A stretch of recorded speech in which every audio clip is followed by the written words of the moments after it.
Assalamualaikum warahmatullahi wabarakatuh. Alhamdulillahirabbil alamin wassalatu wassalamu ala asyrafil anbiya'i wal mursalin sayyidina Muhammad wa ala alihi washabbihi ma'in. Rabbi shrah li sadri wa yassir li amri wa hlul 'uqdatam min lisani yafqahu qawli, amma ba'du. Kita sambung balik kitab kita ni, Maqalah Asri, teguran suci dan jujur terhadap umat mengenai hadis.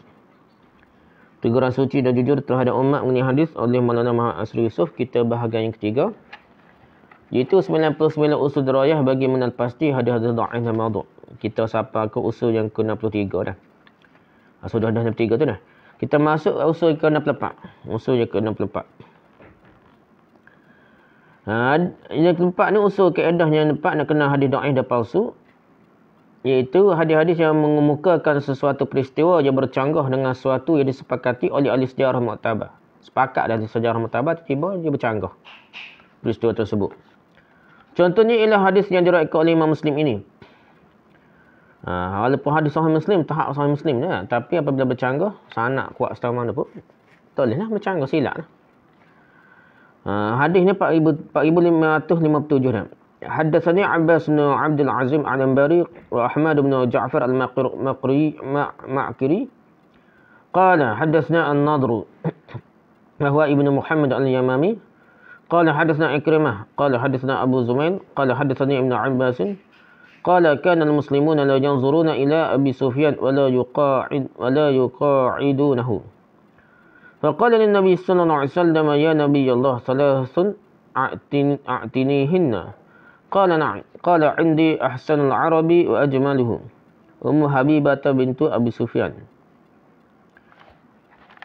uzawwijukuma qala na'am qala Muawiyah taj'aluhu katiban baina yadayka qala na'am qala wa tu'ammiruni hatta uqatila al-kuffar kama kuntu uqatila al-muslimin qala na'am qala Abu Zumail walaula annahu talaba dhalika min an-nabi sallallahu alaihi wasallam ma a'tahu dhalika li'annahu lam yakun yus'alu syai'an illa qala na'am Ahmad bin Ja'far al-Ma'kiri wa huwa bi fathil mim wa iskanil 'ain al-muhmalati wa bi kasril qaf mansubun ila ma'kira wa hiya nahiyatun min al-yamani qaluhu haddatsana Abu Zumail qala haddatsana Ibnu Abbas qala kana al-muslimin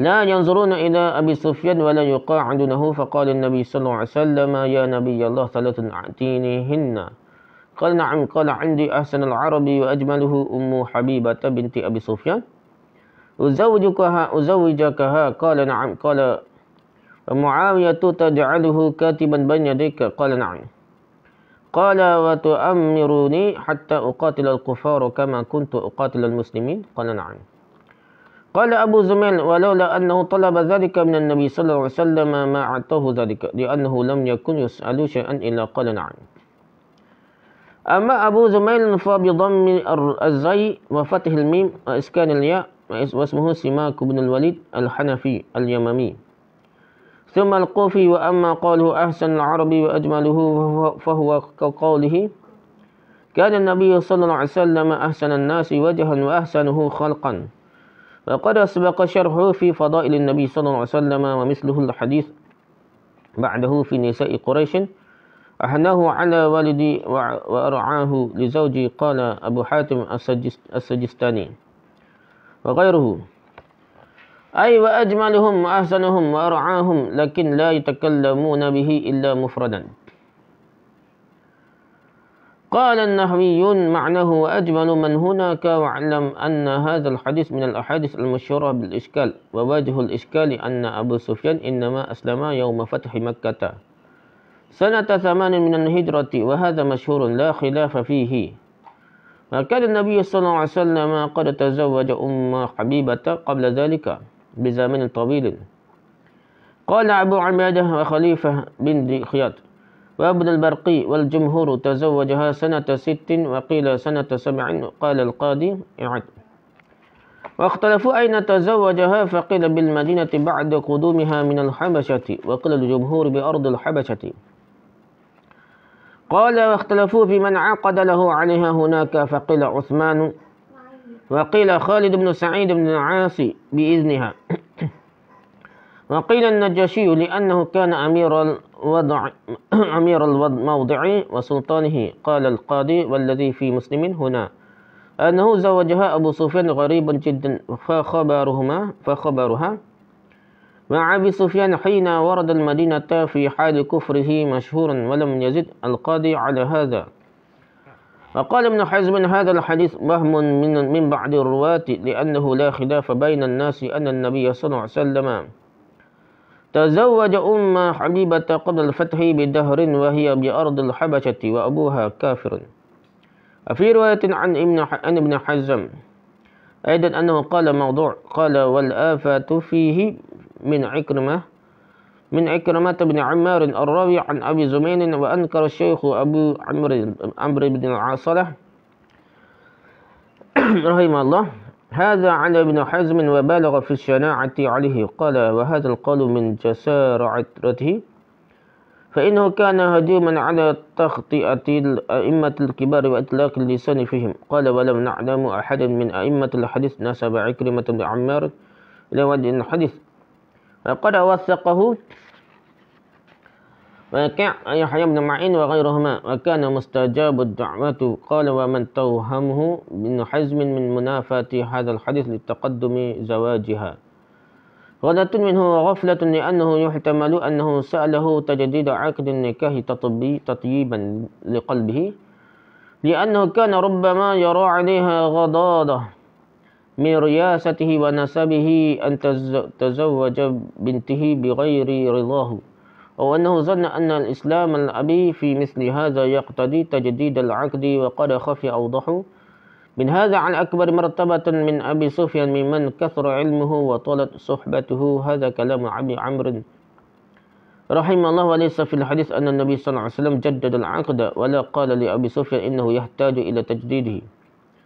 فلعله صلى الله عليه وسلم أراد بقوله نعم أن مقصودك يحصل وإن لم يكن بحقيقة عقد والله أعلم. Syarah Nawawi al-Muslim jilid ke-8 safhah muka surat 271. Abbas bin Abdul Azim al-Ambari dan Ahmad bin Ja'far al-Ma'akiri telah meriwayatkan kepadaku kata mereka berdua. An-Nadar bin Muhammad al-Yamami telah meriwayatkan kepada kami katanya Ikrimah telah meriwayatkan kepada kami katanya Abu Zumail telah meriwayatkan kepada kami katanya Ibn Abbas telah meriwayatkan kepadaku katanya orang-orang Muslim dahulu tidak memandang kepada Abu Sufyan dan tidak duduk bersama Abu Sufyan lah. Lalu beliau berkata kepada Nabi SAW, wahai Nabi Allah, berilah aku 3 perkara. Baginda menjawab baik. Bila berkata aku mempunyai orang Arab yang paling baik dan paling cantik itu Ummu Habibah binti Abu Sufyan. Aku ingin menikahkan engkau dengannya. Baginda menjawab baik. Bila berkata lagi dan engkau jadikanlah Muawiyah sebagai penulis engkau. Baginda menjawab baik. Bila berkata lagi dan engkau lantikkanlah aku menjadi pemimpin perang memerangi orang kafir sebagaimana dahulu aku telah memerangi orang Islam. Baginda menjawab baik. Abu Zumail berkata, kalau tidak kerana beliau meminta perkara-perkara tersebut kepada Nabi SAW, nescaya baginda tidak akan memberikan perkara-perkara itu kepada beliau. Kerana setiap kali baginda ditanya, baginda hanya menjawab baik. Imam Nawawi ketika menghuraikan hadis ini berkata, Ahmad bin Ja'far al-Ma'akiri dibaca dengan fathah hamim, sukun ain yang tidak bertitik, dan kasrah qaf. Bila disnisbahkan pada Ma'akir, itu satu kawasan di Yaman. Adapun Abu Zumail dibaca dengan dhammah zaid, fathah hamim dan sukun ya, Zumail. Namanya ialah Simak bin Al-Wali Al-Hanafi Al-Imami juga Al-Kufi. Berkata Abu Sufyan, aku mempunyai orang Arab yang paling baik dan paling cantik, samalah seperti hadis yang menyebutkan bahawa Nabi SAW adalah orang yang paling cantik wajahnya dan paling baik akhlaknya. Dan hadis ini telah pun jelaskan dalam bab kelebihan-kelebihan Nabi SAW. Demikian juga dengan hadis yang menyebutkan bahawa wanita-wanita Quraisy adalah wanita yang paling menyayangi anaknya dan paling menjaga keperluan suaminya. Abu Daud As-Sijistani dalam berkata maknanya ialah mereka adalah yang paling cantik, baik dan menjaga daripada kalangan mereka. Akan tetapi kebiasaannya mereka menggantikan dhamir jamak dengan dhamir mufrad. Ahli-ahli tata bahasa Arab berkata maknanya ialah dia ialah yang paling cantik daripada semua wanita yang ada di sana. Ketahuilah olehmu, sesungguhnya hadis ini termasuk hadis-hadis yang masyhur mempunyai kemuskilan. Masyhur tapi masyhur dengan muskil. Benda pelik. Kemuskilannya ialah Abu Sufyan baru memeluk Islam semasa peristiwa pembukaan kota Mekah, iaitu pada tahun 8 Hijrah. Awal sikit ya. Ini adalah suatu yang masyhur dan tidak ada khilaf tentangnya. Tahun 8 Hijrah itulah masa sebelum buka kota Mekah sikit ya. Nabi SAW pula berkahwin dengan Ummu Habibah. Lama sebelum itu lagi, lama bertahun-tahun. Abu Ubadah Khalifah bin Khayyat Ibn al-Barqi dan jumhur ulama berpendapat bahawa Nabi SAW mengahwini Ummu Habibah pada tahun 6 Hijrah lagi. Ada berpendapat pada tahun 7 Hijrah. Ada. Tahun 6 Hijrah ataupun tahun 7 Hijrah, nama dah. Lama lagi awal dah. Sebelum 8 Hijrah. Qadi Iyad berkata, ulama bersih pendapat di manakah Nabi menikahi Ummu Habibah. Ada yang mengatakan di Madinah selepas Ummu Habibah pulang dari Habsyah. Jumhur ulama berpendapat ia berlaku semasa Ummu Habibah masih di Habsyah lagi. Begitu juga ulama bersisih pendapat siapakah yang mengahwinkan mereka berdua. Ada yang mengatakan Uthman. Ada yang mengatakan Khalid bin Sa'id bin Al-As dengan izin Ummu Habibah. Ada yang mengatakan Al-Najashi kerana dia adalah pemimpin dan penguasa Habsyah. Qadi Iyad berkata lagi.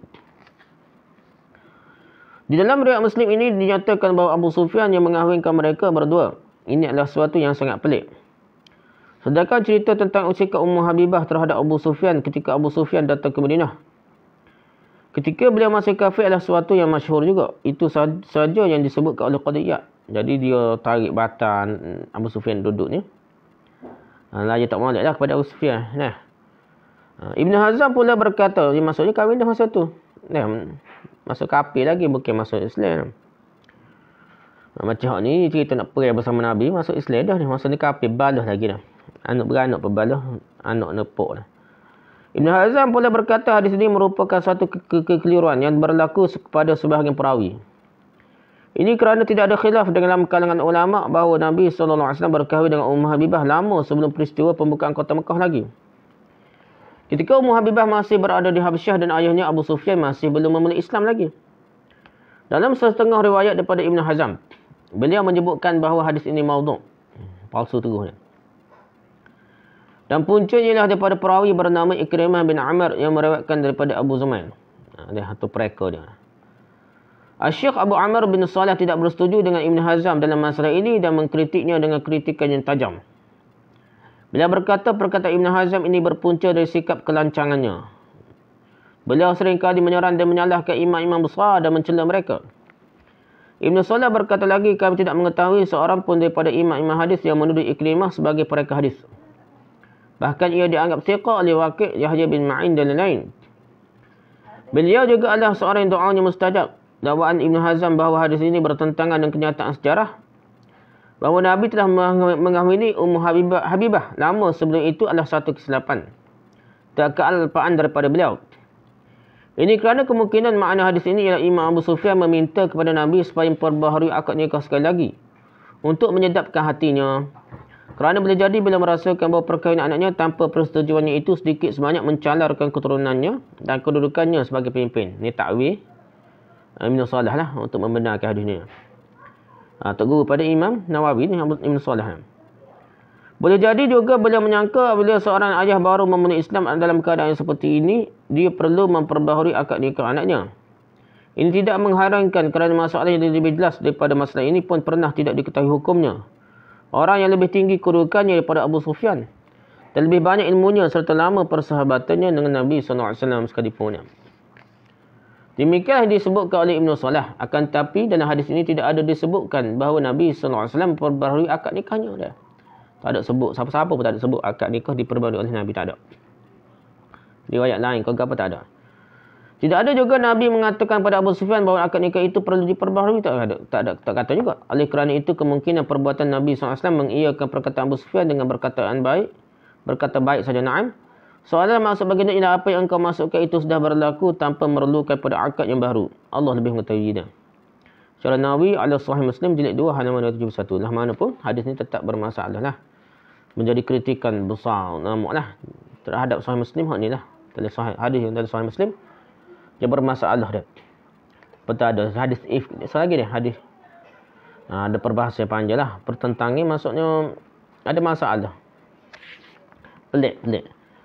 Pelik Abu Sufyan tawagan. Dan lepas tu ada bagi nak penguduh Abu Sufyan. Kalau tak minta, gitu mesti Nabi tak bagi. Soalan Abu Sufyan ni dah pasal dah jahat. Maksudnya ada dendam dengan Abu Sufyan. Perawi riwayat ni ada dendam kepada Abu Sufyan. Cerita tak betul, cerita nak penguduh nak. Ada dengki pada Abu Sufyan. Okey, habislah usul ke-65. Itu riwayat itu bercanggah dengan peristiwa yang disepakati oleh ahli sejarah muktabar lah. Lama sebelum tu lagi, Ummah Habibah kahwin, tiba-tiba disuruh kahwin semula. Dia tak lah bukan suruh kahwin semula. Dia tahu Nabi suruh kahwin anak dia. Macam dia tak tahu ni kalau sedekah ada riwayat pergi Mekah nak perjanjian ni, nak Mekah pergi ke Madinah dah. Abu Sufyan sebelum perang tu pergi ke Madinah, dia tahu dah. Masih kafir lagi tahu dah. Anak dia Islam dah. Kahwin dengan Nabi dah. Jadi pelik lah. Okay, hadis usul kaedah yang ke-65. Riwayat yang terdapat petunjuk qarinah padanya tentang kekarutan dan kedustaannya. Kita tengok perhati hadis tu ada petunjuk bahawa ni dusta ni, karut ni. Contohnya ialah hadis yang disebutkan oleh Ibn Qayyim. Alaikum bil wujuh al-milah wal hadqus sawd. Fa inna Allah yastahyi an yu'azziba malihun bin nar. Fala'natullahi ala wadi'ahu al-khabith al-manar munif fi sahih wa dha'if. Safhah 53. Hendaklah kau mencari orang-orang yang manis mukanya dan hitam anak matanya. Kerana sesungguhnya Allah malu untuk mengazab orang yang tampan dengan api neraka. Maka Allah melaknat mereka yang buruk wajahnya. Al-manar munif fi sahih wa dha'if halaman 53. Itu contohlah. Dia petunjuk ni seolah-olah tak adil lah Allah ni. Orang semaknya, jahat setara mana pun ahli syurga. Orang huduh nak anak pula dah. Walaupun baik setara mana, ni karut dah. Usul kaedah yang ke-66 nak kena hadis dhaif dan palsu, iaitu riwayat menyatakan ketinggian dan kebesaran luar biasa saiz tubuh golongan Amalikah, Ad, Samud dan Uj bin Unuk. Dah. Bersadaqah lah pokok ni Ad dan Samud dah. Dan hal ini Ajni berkata, wa min dzalika kama fil qari ay yakuna al-hadis mimma taqumu asy-syawahid as-sahih ala butlanihi ka hadis Auj bin Anq at-Tawil alladhi qasada wadi'ahu at-ta'nu fi akhbar al-anbiya fa inna fi hadha al-hadis anna tuluhu 3000 zira' wa 333 wa anna Nuhan lamma khawfuhu al-gharq qala ahmalani fi qas'atika هذه وأن الطوفان لم يصل إلى كعبه وأنه خاض البحر فوصل إلى هجرته وأنه كان يأخذ الحوت من قرار البحر فيشويه في عين الشمس وأنه قلع صخرة عزمة على قدر عسكر موسى وأراد أن يرصعهم بها فقورها الله تعالى في عنقه مثل التقر قال وليس العجب من جرأة مثل هذا الكذاب على الله تعالى إنما العجب ممن يدخل هذا الحديث في كتب العلم من التفسير وغيره ولا يبين أمره. Qasful Khafa jilid kedua muka surat 413 hingga 414. Wal Manar Munif fi Sahih wa Dha'if jilid muka surat 65 hingga 66. Okey. Antara contoh hadis maudhu', hadis palsu sebagaimana disebutkan oleh ahli qari, mula ahli qari lah, iaitu ialah hadis yang bukti-bukti yang benar menunjukkan kepalsuannya. Seperti hadis tentang Uj bin Unuk yang panjang. Sebenarnya mereka hadis ini bertujuan menyerang hadis-hadis tentang para Nabi SAW. Menyerang Nabi lah. Dalam hadis ini disebutkan bahawa ketinggian Uj bin Unuk ialah 3,333 hasta. Nah, 3,333 hasta bersama no dah. Rasa sebelah lagi 3,000 nak. Hasta. Ketika Nuh bimbang ditenggelami banjir, dia berkata kepada Uj bin Unuk, bawalah aku bersama dalam dulang engkau ini. Dalam hadis ini juga disebutkan bahawa banjir taufan di zaman Nuh tidak sampai berkulali Uj bin Unuk. Mak nganyi kena hadis tu lah.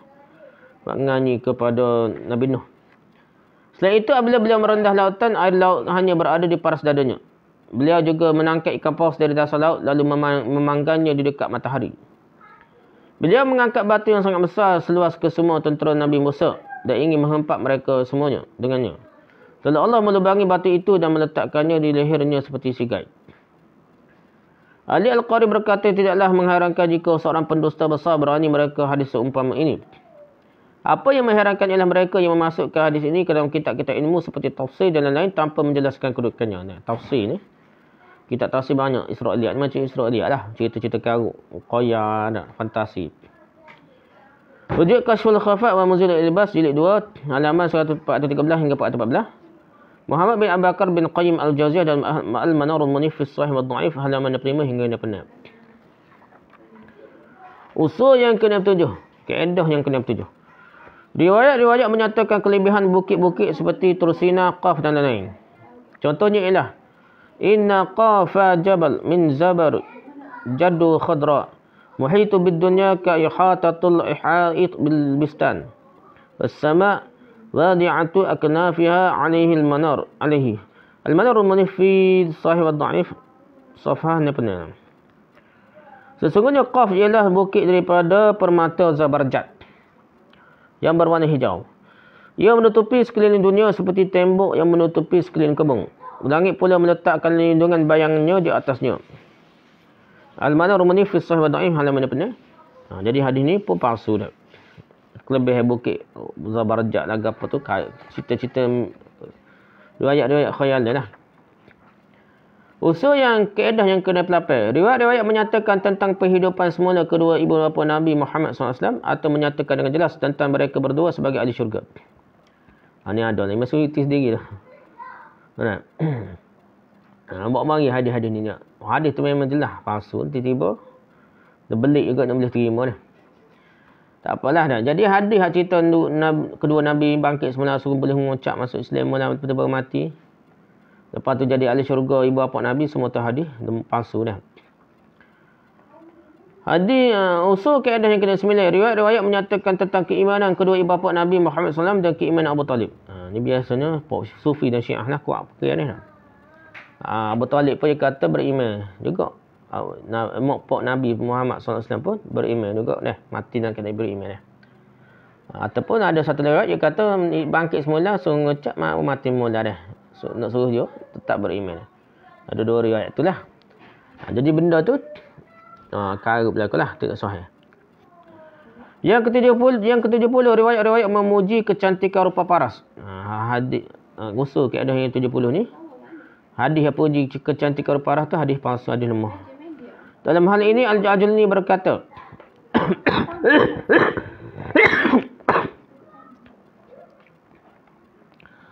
wa naqala Ibn al-Qayyim an Syekh Ibn Taimiyah annahu su'ila an hadis an-nazar ila al-wajh al-jamil ibadah.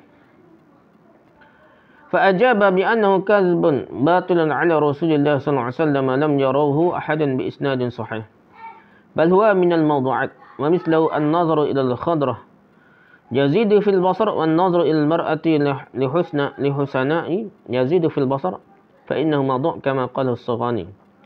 Kashf al-Khafa jilid kedua muka surat 317.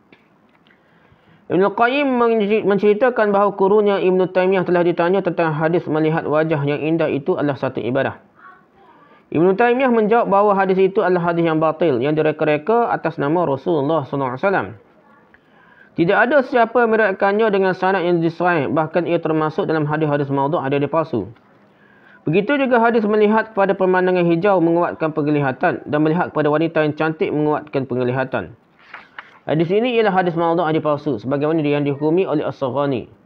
Rujuk Kashful Khafa wal Muzil al-Ilbas jilid 2 halaman 317. Usul yang kaedah yang ke-71 dah. Usul yang ke-71 dah. Riwayat-riwayat memuji kezaliman, kerosakan dan kebatilan di samping mengeji kebenaran. Itu semua terpalsu lah. Puji zalim wa rosak batil. Usul yang ke-72, riwayat-riwayat menyatakan fadilat bercelak, berpakaian baru, bersembahyang, berbelanja lebih daripada biasa untuk ahli keluarganya, bersukaria atau bersedih dan berduka dan lain amalan pada hari Ashura. Cerita ni pada hari Ashura dah. Semaya ke, celak ke apa, belanja ke. Semuanya adalah maudhu' palsu belaka kecuali berpuasa pada hari tersebut sahaja yang sahih. Contohnya ialah hadis yang disebutkan dan dikomentar oleh Ibn Jauzi dalam Al-Mawdu'at. حديث آخر أنبأنا عبد الله بن علي المقري قال أنبأنا جدي أبو منصور الخياط قال أنبأنا عبد السلام بن أحمد الأنصاري قال حدثنا أبو الفتح بن أبي الفوارس قال أنبأنا الحسن بن إسحاق بن زيد العم عدل قال حدثنا أحمد بن محمد بن مصعب قال حدثنا محمد بن عبد الله بن كهزاد قال حدثنا حبيب بن أبي حبيب عن إبراهيم الصائغ عن ميمون بن مهران عن ابن عباس قال قال رسول الله صلى الله عليه وسلم من صام يوم عاشوراء كتب الله له عبادة 60 سنة بصيامها وقيامها ومن صام يوم عاشوراء أعطي ثواب 10,000 ملك ومن صام يوم عاشوراء أعطي ثواب 1000 حاج ومعتمر ومن صام يوم عاشوراء أعطي ثواب 10,000 شهيد ومن صام يوم عاشوراء كتب الله له أجر 7 سماوات ومن أفطر عنده مؤمن في يوم عاشوراء فكأنما أفطر عنده جميع أمة محمد ومن أشبع جائعا في يوم عاشوراء فكأنما أطعم جميع فقراء أمة محمد صلى الله عليه وسلم وأشبع بطونهم ومن مسح على رأس يتيم فرفعت له بكل شعرة على رأسه في الجنة درجة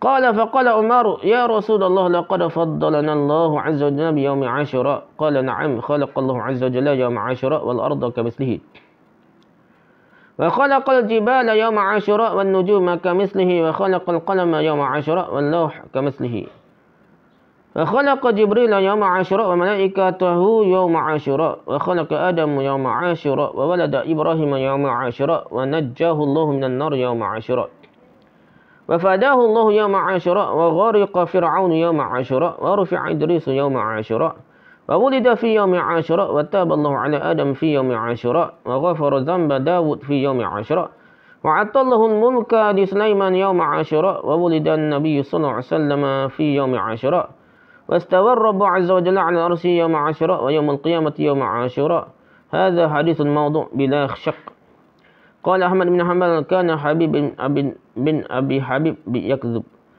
وقال ابن عدي كان يدع الحديث وفي رواة من يدخل بين حبيب وبين إبراهيم ابنه وقال أبو حاتم أبو حبان هذا حديث باطل لا أصل له قال وكان حبيب من أهل المروي يضعون الحديث على الثقة لا يحل كتب حديثه إلا على سبيل القدح فيه حديث آخر أنبأنا عبد الله بن علي المقري قال أنبأنا جدي أبو منصور المقري قال أنبأنا عبد السلام بن عبد الرحمن الأنصاري قال أنبأنا أبو الفتح بن أبي الفوارس قال حدثنا عبد الله بن محمد بن جعفر قال حدثنا أحمد بن محمود بن الصبيح قال حدثنا إبراهيم بن فهد قال حدثنا عبد الله بن عبد الجليل قال حدثنا هيثم بن شداخ عن الأعمش عن إبراهيم عن علقمة عن عبد الله قال قال رسول الله صلى الله عليه وسلم من وسع أهله يوم عاشوراء وسع الله عليه سائر سنته قال العقالي الهيثم المجهول والحديث غير محفوظ قال ابن حبان الهيثم يروي الطلمات لا يجوز الاحتجاج به وقد روي هذا الحديث سليمان بن أبي عبد الله عن أبي هريرة عن رسول الله صلى الله عليه وسلم قال العقالي وسليمان مجهول والحديث غير محفوظ ولا يثبت عن رسول الله صلى الله عليه وسلم في حديث مسند حديث آخر أنبأنا زاهر بن زاهر قال أنبأنا أبو بكر أحمد بن الحسن البيهقي قال أخبرني أبو عبد الله محمد بن عبد الله الحاكم قال أنبأنا عبد العزيز بن محمد الورق قال حدثنا علي بن محمد الورق حدثنا الحسن قال حدثنا الحسين بن بشر قال حدثنا محمد السلطي قال حدثنا جبيبر عن الضحاك عن ابن عباس قال قال رسول الله صلى الله عليه وسلم من اقتحل بالإثم يوم عاشوراء لم يرمد أبدا قال الحاكم أنا أبرأ إلى الله من عهدة جبيبر قال والاختكال يوم عاشوراء لم يروي عن رسول الله صلى الله عليه وسلم فيه أثر وهو بدعة ابتدعها قتلة الحسين عليه السلام وقال أحمد لا يشتغلوا بحديث جويبر وقال يحيى ليس بشيء وقال النسائي والدارقطني متروك. Al-Mawdu'at jilid kedua muka surat 202 hingga 204. Okey, Abdullah bin Adi al-Muqri. Telah meriwayatkan pada kami katanya datukku Abu Mansur Al-Khayyat. Telah meriwayatkan pada kami katanya Abdul Salam bin Ahmad Ansari. Telah meriwayatkan pada kami katanya Abdul Fattah bin Abdul Fawaris. Telah meriwayatkan pada kami katanya Al-Hasan bin Ishaq bin Zaid Al-Mu'addal. Telah meriwayatkan kepada kami katanya Ahmad bin Muhammad bin Mus'ab. Telah meriwayatkan kepada kami katanya Muhammad bin Abdullah bin Quhza. Telah meriwayatkan kepada kami katanya Habib bin Abil Habib. Telah meriwayatkan kepada kami daripada Maimun bin Mihran. Daripada Ibn Abbas katanya Rasulullah SAW bersabda, pada siapa berpuasa pada hari Ashura telah menetapkan untuknya pahala 60 tahun berpuasa dan solat. Barang siapa yang berpuasa pada hari Ashura akan diberi pahala 1000 orang yang melakukan haji dan umrah. Pada siapa yang berpuasa pada hari Ashura akan diberi pahala 10,000 orang mati syahid. Pada siapa berpuasa pada hari Ashura, Allah akan memberikan padanya ganjaran sepenuh 7 lapisan langit. Pada siapa memberi makanan berbuka puasa kepada seorang mukmin pada hari Ashura, dia seolah-olah memberi makan berbuka puasa pada seluruh umat Muhammad. Pada siapa mengenyangkan orang yang lapar pada hari Ashura, dia seolah-olah memberi makan dan mengenyangkan perut seluruh orang fakir daripada umat Muhammad SAW.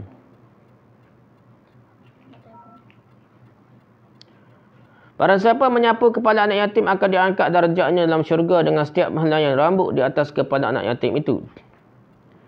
Perawi berkata, Umar pun berkata, wahai Rasulullah, sungguhnya Allah benar-benar telah memberikan kelebihan kepada kita dengan hari Ashura. Baginda SAW menjawab, benar, Allah Azza wa Jalla telah menciptakan hari Ashura dan bumi juga seumpamanya. Allah menciptakan gunung ganang pada hari Ashura, demikian juga dengan bintang-bintang. Allah menciptakan pena pada hari Ashura, demikian juga dengan Lauh Mahfuz. Allah menciptakan Jibril dan kesemua malaikatnya pada hari Ashura. Allah menciptakan Adam juga pada hari Ashura. Ibrahim dilahirkan pada hari Ashura. Kemudian Allah menyelamatkan beliau daripada api neraka juga pada hari Ashura. Dan Allah menebusnya juga pada hari Ashura. Fir'aun ditenggelamkan pada hari Ashura. Idris diangkat ke langit pada hari Ashura dan dilahirkan pada hari Ashura. Allah menerima taubat Adam pada hari Ashura, mengampunkan dosa Taut juga pada hari Ashura. Dan memberikan kerajaan pada Sulaiman juga pada hari Ashura. Nabi SAW dilahirkan pada hari Ashura. Allah beristiwa di atas arasy pada hari Ashura. Hari kiamat akan berlaku pada hari Ashura. Ibnul Jauzi berkata, ini adalah hadis maudhu', hadis palsu, tanpa sebarang keraguan sama sekali. Ahmad bin Hanbal berkata, Habib bin Abi Habib seorang sering berdusta. Ada perawi ya, Habib bin Abi Habib seorang sering berdusta. Ibn Adi berkata beliau sering memalsukan hadis. Antara Habib dan Ibrahim terdapat berapa orang perawi yang menambahkan kelemahan hadis ini. Abu Hatim berkata hadis ini batil, tiada asal baginya. Beliau juga berkata Habib adalah penduduk Marwah. Beliau sering mereka-reka hadis di atas nama perawi-perawi yang thiqah. Haram menulis hadisnya kecuali untuk mengkritiknya sahaja. Hadis kedua. Abdullah bin Ali Al-Muqri telah meriwayatkan kepada kami katanya datukku Abu Mansur Al-Khayyat telah meriwayatkan kepada kami katanya Abdul Salam bin Ahmad Al-Ansari telah meriwayatkan kepada kami katanya Abu Fattah bin Abdul Fawaris telah meriwayatkan kepada kami katanya Abdullah bin Muhammad bin Ja'far telah meriwayatkan kepada kami katanya Ahmad bin Muhammad bin Syubah telah meriwayatkan kepada kami katanya Ibrahim bin Fahad telah meriwayatkan kepada kami katanya Abdullah bin Abdul Jalil telah meriwayatkan kepada kami katanya Haisyam bin Sadaq telah meriwayatkan kepada kami daripada Al-Amash, daripada Ibrahim, daripada Al-Qamah, daripada Abdullah katanya Rasulullah SAW bersabda, maksudnya barang siapa berbelanja untuk keluarganya pada hari Ashura, Allah akan memurahkan rezekinya sepanjang tahun itu. Belanja, murah rezeki setahun. Al-Qali berkata Hisham adalah seorang perawi yang majhul, hadisnya tidak mahfuz. Ibn Hibban berkata Hisham meriwayatkan hadis yang bermasalah besar, tidak harus berhujah dengannya. Hadis ini telah diriwayatkan oleh Sulaiman bin Abi Abdullah daripada Abu Hurairah daripada Rasulullah SAW. Al-Uqali berkata Sulaiman adalah perawi yang majhul dan hadisnya ini tidaklah mahfuz. Tidak ada sabit daripada Rasulullah SAW di dalam mana-mana hadis yang bersanad sahih seperti kandungan hadis ini. Hadis ketiga. Zahir bin Tuhir telah meriwayatkan kepada kami katanya Abu Bakar Ahmad bin Husain Al-Bahaqi telah meriwayatkan kepada kami katanya Abu Abdullah Muhammad bin Abdullah Al-Hakim telah meriwayatkan kepadaku katanya Abdul Aziz bin Muhammad Al-Warraq telah meriwayatkan kepada kami katanya Ali bin Muhammad Al-Warraq telah meriwayatkan kepada kami katanya Husain bin Bishr telah meriwayatkan kepada kami katanya Muhammad bin Salt telah meriwayatkan kepada kami katanya Juwaibir telah meriwayatkan kepada kami daripada Ad-Dhahhak daripada Ibn Abbas katanya Rasulullah SAW bersabda, "Man iktahala bil ismit yaum Ashura lam yarmit abadan." Maksudnya barang siapa yang memakai celak daripada ismit pada hari Ashura 10 Muharram, matanya tidak akan rosak selama-lamanya. Al-Hakim berkata, aku berlepas diri daripada apa yang disampaikan oleh Juwaibir.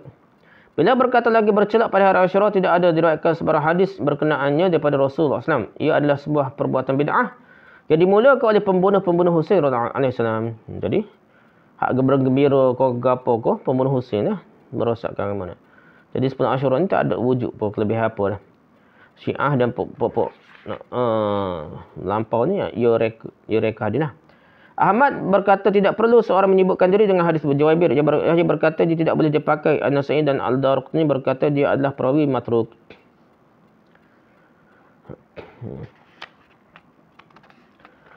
Okey, habislah tu. Usul yang ke-72.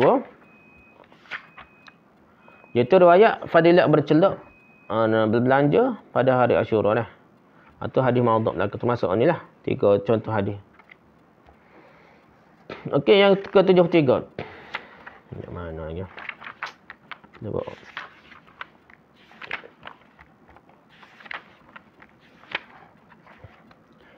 Riwayat-riwayat yang menyatakan fadilat kelebihan bersemayam dengan memakai serban dan memakai cincin. Dah. Antara contohnya ialah hadis yang dikemukakan dan diberikan komentar oleh Al-Fattani dalam Tazkiratul Mawdu'at. Fi Zail an Abdullah bin Amr ya Nabi ahabbal imamah.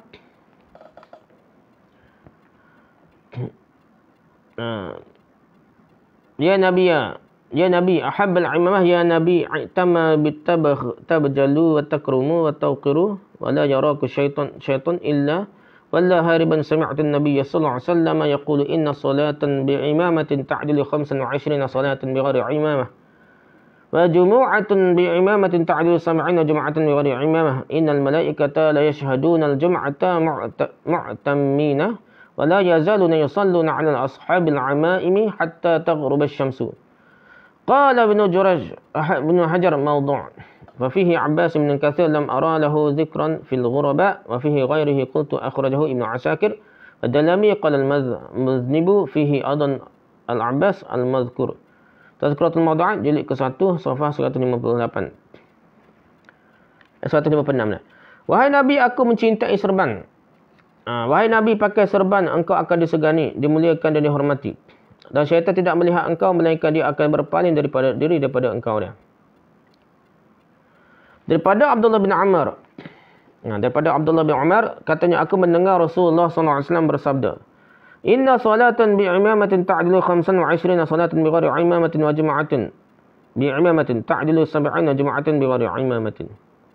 Maksudnya, sesungguhnya satu solat dengan memakai serban menyemai 25 solat tanpa serban. Dan satu solat Jumaat dengan memakai serban menyemai 70 solat Jumaat tanpa serban.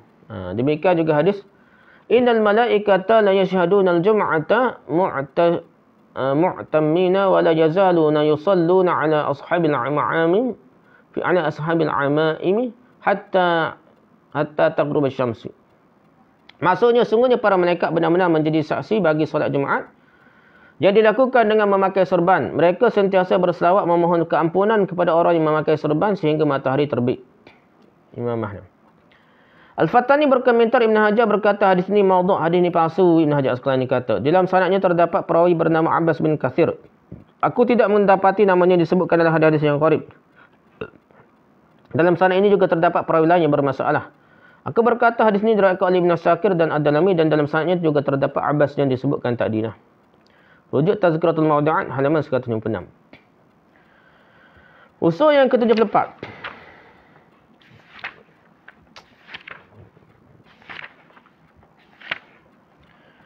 Usul yang ke-74, riwayat menyatakan Ishak sebagai anak Nabi Ibrahim AS yang disembelih bukan Ismail. Itu palsu.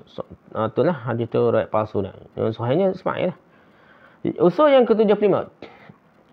Riwayat yang menyebutkan tentang Abdal, Aqtab dan para wali. Contohnya ialah hadis qala Rasulullah sallallahu alaihi wasallam al-abdal 40 rajulan wa 40 imra'atan. Kullama mata rajulun badallahu makanahu rajulan wa kullama matat imra'atun badallahu makanaha imra'atun. Laisa fi hadzal hadis syai'un yasihhu. Al-Mawdu'at jilid ketiga muka surat 152. Al-abdal bilangan ni tok wali abdal dah. Wali abdal ni bilangan mereka adalah sebanyak 40 orang lelaki dan 40 orang wanita. Satu-satu masa dah. Setiap kali seorang lelaki daripada mereka mati, Allah menggantikan seorang lelaki yang lain di tempatnya. Dia ganti dengan tok wali abdal baru dah. Setiap kali seorang wanita daripada mereka mati, Allah menggantikan seorang wanita yang lain di tempatnya. Rujuk Ibn Jauzi berkata tidak ada satu pun daripada hadis-hadis ini yang sahih dah. Dah. Rujuk Al-Mawdu'at jilid 3 halaman 162. Usul yang ke-76, riwayat menyebutkan tentang doa dengan wasilah. Doa tu ditukar dengan wasilah dah. Ibn Abbas sa'altu Nabi sallallahu alaihi wasallam 'anil kalimati allati talaqqaha Adamu min rabbih fataba 'alaihi. Qala sa'ala bihaqqi Muhammadin wa 'Aliyin wa Fatimah wal Hasan wal Husain illa tabat 'aliyya. Fatibu 'alaihi. Fihi Hasan bin Hasan ittahamhu Ibn Adi Tazkiratul Madu'at jilid 1 halaman 98. Antara contohnya ialah sebagaimana disebutkan oleh Al-Fattani. Bahawa Ibn Abbas berkata, aku bertanya kepada Nabi SAW, apakah kalimah yang Adam terima daripada Tuhannya? Lalu dengan kalimah itu Allah menerima taubatnya. Baginda SAW menjawab, Adam meminta dengan hak Nabi Muhammad, Ali, Fatimah, Hasan dan Husain untuk terima taubatnya, maka Allah menerima taubatnya. Terima taubat apa dia? Ibn Abbas tak? Ibn Abbas. Okey, Al-Fattani berkata dalam sanad hadis ini terdapat perawi bernama Husain bin Hasan. Beliau dipertikaikan sebagai perakah hadis oleh Ibn Adi. Tazkiratul Mawdu'at jilid 1 halaman 98. Jadi sebut tentang doa dengan wasilah ni. Wasilah bertawasul dengan zat Nabi ni. Sa'ala bihaqqi Muhammad itu. Semuanya adalah dhaif atau palsu. Okey, usul yang ke-77. Ngatuk sikit lagi dah. Usul yang ke-77, riwayat menyebutkan tentang imamah, walayah dan khilafah Ali dah. Dah. Antara contohnya ialah hadis yang dikemukakan dan dipertikaikan oleh Ibn Jauzi dalam Al-Mawdu'at. Tariqun akhar, anba'ana Zahir bin Tahir, qala anba'ana Abu Bakr al-Baihaqi, qala anba'ana Al-Hakim, Abu Abdullah An-Naisaburi, qala anba'ana Mahmud bin Muhammadin, Abu Muhammad Al-Mutawa'i. Qala hadatsna Abu Hafs Muhammad bin Ahmad bin Razibah qala hadatsna Abu Abdurrahman Ahmad bin Abdullah Al-Firyanani qala hadatsna Salamah bin Al-Fadl an Muhammad bin Ishaq an Sharik bin Abdullah an Abi Rabi'ah Al-Iyadi an Ibn Buraidah an abihi qala qala Rasulullah sallallahu alaihi wasallam inna likulli nabiyyin wasiyyan wa warithan wa inna wasiyyi wa warisi Ali bin Abi Talib radhiyallahu anhu hadha hadithun la yasih. Amma at-tariq al-awwal fa fihi Muhammad bin Humaid wa qad kadzabahu Abu Zur'ah wa Ibn Warah. Al-Mawdu'at jilid 1 halaman safhah 376. Zahir bin Tahir telah meriwayatkan pada kami katanya Abu Bakar Al-Baihaqi telah meriwayatkan pada kami katanya Al-Hakim bin Abdullah An-Nasaiburi telah meriwayatkan pada kami katanya Mahmud bin Muhammad Abu Muhammad Al-Mutawi'i telah meriwayatkan pada kami katanya Abu Hafs Muhammad bin Ahmad bin Razibah telah meriwayatkan pada kami katanya Abu Abdurrahman Ahmad bin Abdullah Al-Firyani telah meriwayatkan pada kami katanya Salamah bin Fadl telah meriwayatkan pada kami daripada Muhammad bin Ishaq daripada Syarik bin Abdullah daripada Abu Rabi'ah Al-Ayadi daripada Ibn Buraidah daripada ayahnya katanya Rasulullah SAW bersabda sesungguhnya setiap Nabi punya penerima wasiat dan waris. Sesungguhnya penerima wasiatku dan warisku ialah Ali bin Abi Talib radhiyallahu anhu. Ini hadis palsu lah reka atas nama Nabi dan sanad Ali dah. Ibn Jauzi berkata hadis ini tidak sahih dalam sanadnya yang pertama terdapat perawi bernama Muhammad bin Humaid. Beliau dikatakan sebagai pendusta oleh Abu Zur'ah dan Abu Warah.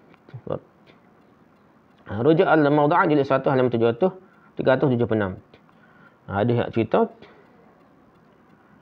imamah gapo khalifah Ali gapo semua tu karut ni.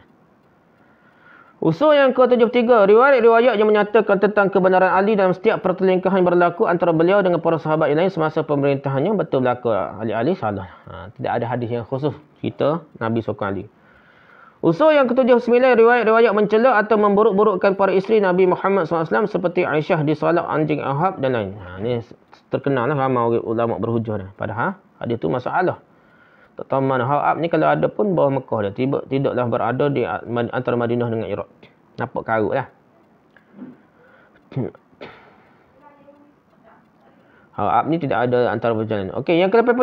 Riwayat menyebutkan tentang syahadah Husain. Fil Ali yuqtalu al-Husain ala ra'si 60 sanatan min muhajiri mawdu'. Tazkirah Mawdu'at jilid 1 muka surat 97. 98. Husain akan dibunuh pada permulaan tahun 60 daripada peristiwa hijrahku. Al-Fatani mengatakan hadis ini mawdu', hadis ini palsu. Rujuk Tazkiratul Mawdu'at jilid 1 halaman 98. Usul ke-81. Hadis yang mencela orang-orang yang terlibat dengan pekerjaan yang halal adalah mawdu' semuanya. Antara contohnya ialah hadis syirarun nasi tujaru wa zura'. Rahul Jawzaqani fi mawdu'at an Anas marfu'an wa fi awwalihi. Ala inna tajira fajirun ala inna tajira fajirun wa qala al-Jawzaqani batilun fi isnadihi ghairu wahidin min al-majahil. Wa rawa Ibn Adi an Ibn Abbas marfu'an nahwahu wa kadza Abu Nu'aim. في إسناد ابن عدي متروك وفي سند أبي نعيم مجهول ومن لم أعرفه. الفوائد المجموعة في الأحاديث الموضوعة للشوكاني muka surat 141. بخلاء أمتي الخياط لم أقف عليه وفي الخاشية لتلميذه قلت بل لا أصل له ويرده حديث عمل الأبرار من الرجال الخياطة وعمل الأبرار من النساء المغزل في الليالي عمل الأبرار إلى الأخير لا يصح فيه أبو داود كذاب وله طريق آخر فيه متروك. أن أبي هريرة لا تستشير الحاكة ولا المعلمين فإن الله تعالى صلبهم uqulahum wa naza'al barakah min qasbihim. Mawdu'. Tazkiratul Mawdu' jilid 1 muka surat 137. Okey, sejahat-jahat manusia ialah para peniaga dan petani. Hadisnya kutub orang nego tani. Asy-Syaukani berkata Al-Jawzaqani meriwayatkan hadis ini dalam kitabnya Al-Mawdu'at melalui Anas secara marfu' sampai ke Nabi lah. Dan dalam awal yang disebutkan ingatlah sungguhnya para peniaga ialah orang jahat. Ingatlah sungguhnya para peniaga ialah orang yang jahat. Al-Jawzaqani berkata hadis ini batil. Dalam sanadnya terdapat beberapa orang perawi yang majhul. Ibn Adi meriwayatkan daripada Ibn Abbas sebuah hadis yang marfu' sampai kepada Nabi seumpama makna hadis ini. Begitu juga dengan Abu Nu'aim. Tetapi dalam sanad yang dikemukakan oleh Ibn Adi terdapat perawi yang matruk juga, tertuduh berdusta. Sementara dalam sanad yang dikemukakan oleh Abu Nu'aim terdapat perawi yang majhul dan perawi yang aku tidak kenali. Rujuk Al-Fawaid Al-Majmu'ah fil Ahadits Al-Mawdu'ah halaman 141. Ni Al-Jawzaqani lah kata dia. Lepas tu begitu juga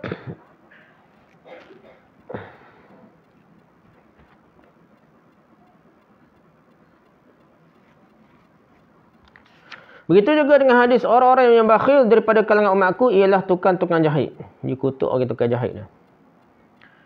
Al-Fatani berkata, aku tidak menjumpai hadis ini dalam nota kaki kitab beliau. Muridnya berkata, bahkan hadis ini tiada asal baginya. Ia bercanggah dengan hadis pekerjaan orang-orang lelaki yang baik ialah menjahit dan pekerjaan wanita yang baik ialah memintal. Sebab kaidah. Walaupun hadis ini juga tidak sahih. As-Suyuti dalam Al-'Alil Masnu'ah fil Ahadits Al-Dha'ifah wal Mawdu'ah berkata, hadis ini tidak sahih. Dalam sanadnya terdapat perawi bernama Abu Daud. Seseorang pendusta besar ni, Abu Daud ni nak. Hadis ini mempunyai hadis sanad yang lain tetapi juga tidak sahih kerana mempunyai perawi yang matruk juga, dituduh berdusta. Begitu juga dengan hadis yang diriwayatkan oleh Abu Hurairah. Janganlah kamu meminta pandangan tukang-tukang jahit dan guru-guru. Sungguhnya Allah Ta'ala telah mencabut daripada mereka akal-akal mereka. Dan menarik keberkatan daripada pekerjaan mereka. Hadis ini adalah mawdu'. Jadi hadis ini mawdu'. Yang minta pandangan tukang jahit dan guru-guru. Dan Allah cabut daripada tukang jahit guru-guru ni akal-akal mereka dan menarik keberkatan daripada pekerjaan mereka. Tu kata hadis palsu ni. Tazkiratul Mawdu'at jilid 1 halaman 137. Okay, usul ke-82. Riwayat menyebutkan tentang bismillah perlu dinyaringkan bacaannya dalam sembahyang tidak ada satu pun sahih. Jadi hak sahihnya banyak hadisnya. Bismillah tidak nyaring. Kalau perlu dinyaringkan tu tidak sahih. Usul yang ke-83. Riwayat-riwayat menyebutkan tentang sahabat atau wali akan menjadi saqi, pemberi minum air di kolam Kausar nanti adalah palsu semuanya. Sahabat atau wali hak beri minum di kolam Kausar palsu semuanya. Usul yang ke-84. Riwayat-riwayat menyebutkan tentang orang-orang yang tertentu akan mempunyai naungan atau tuduhan sendiri pada hari kiamat nanti adalah palsu belaka. Hadis ada naungan ni. Duhai palsu belaka pada waktu tu. Usul yang ke-85, hadis-hadis yang menyebutkan tentang penguasaan dunia melalui ismu azam pun palsu juga. Yang ke-86, riwayat-riwayat Israiliyat yang bercanggah dan bertentangan dengan Al-Quran dan Sunnah. Palsu lah. Yang ke-87, hadis-hadis tentang kelebihan Fatihah Ali, Hasan dan Husain adalah dua pemuda ahli syurga, walaupun terdapat hadis-hadis sahih, sedikit hadis sahih berkaitan dengan itu dah. Itu adalah tak sahih juga dah. Sebabnya dua pemuda syurga Al-Hasan Husain itu tidaklah dia jadi tua juga. Mati tua, jadi pemuda bila dah, dia tua dah. Okey, usul yang ke-88, hadis-hadis yang menyebutkan tentang kelebihan Ali Zainal Abidin, Baqir dan Ja'far Shadiq adalah palsu semuanya. Ni hadis-hadis untuk puji tokoh Syiah dia, Imam 12 dia. Kalau puji begitu, Ali adalah palsu semuanya. Yang ke-89, sesuatu peristiwa yang disebutkan dalam satu riwayat akan dikira tidak benar apabila bercanggah dengan perkara yang tersebut dalam hadis-hadis yang masyhur atau mutawatir. Yang ke-90, usul ke-90, sesuatu riwayat walaupun dikemukakan oleh perawi yang thiqah akan tertolak jika ia mengandungi sesuatu amalan yang tidak diamalkan oleh para sahabat, tabi'in dan tabi'at tabi'in, walaupun hadis itu sahih. Yang ke-91, riwayat menyebutkan tentang tasawuf. Yang ke-92, hadis itu palsu juga. Hadis yang ke-92, riwayat yang bercanggah dengan kaedah bahasa Arab. Contohnya ialah seperti berikut, seperti hadis. Minha qawlihum laulaka lama khalaqtul aflak. Mawdu' As-Saghani, jilid ke-1, muka surat 3. Kalaulah tidak kerana engkau, nescaya aku tidak ciptakan segala manusia. As-Saghani menghukum hadis ini sebagai, maksudnya kefakiran adalah kebanggaanku dan aku berbangga dengannya, dengan kefakiran. As-Sakhawi berkata, guru kami berkata hadis ini batil, lagi mawdu', hadis palsu juga. Hadis yang sebut tentang kelebihan hidup dalam keadaan keadaan itu palsu dah. Usul yang ke-94, sikit lagi dah. Riwayat menyebutkan tentang Sayyidina Ali sebagai pintu ilmu. Hadis-hadis cerita Ali ni sebagai pintu ilmu tu hadis palsu belaka dah.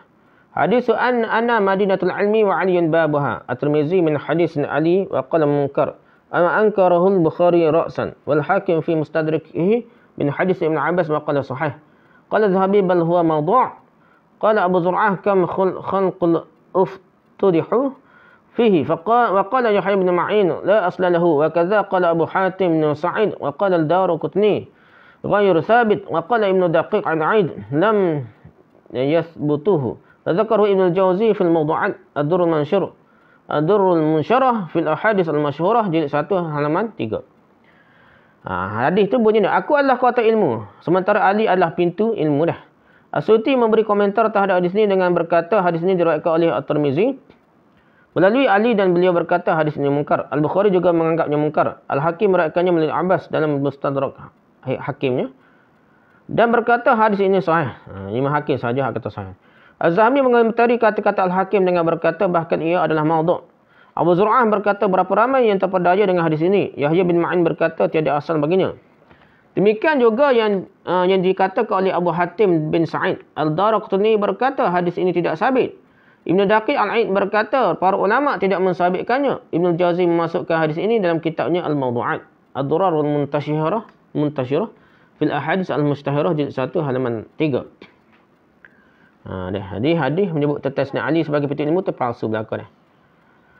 Okey, usul yang ke-95. Riwayat menyebutkan tentang wasiat Nabi Muhammad SAW berkenaan dengan imamah dan walayah Ali khalifah lah jadi pemimpin tu tidak sahih belaka dah.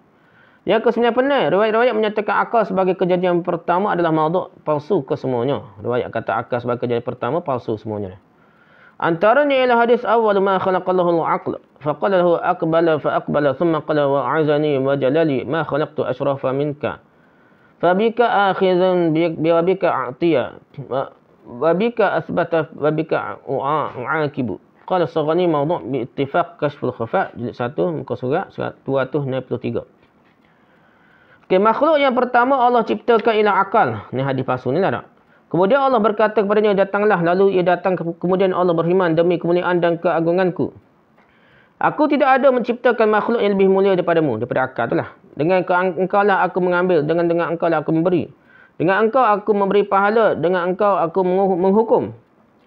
As-Saghani berkata hadis ni adalah mawdu' dengan kesepakatan semua ulama. Dah. Rujuk ke Kashful Khafa Al-Muzil Ilbas jilid 1 halaman 263. Itu usul yang ke-9. Menyatakan akal sebagai kejadian pertama adalah palsu, semuanya maudhu' semuanya. Usul yang ke-97.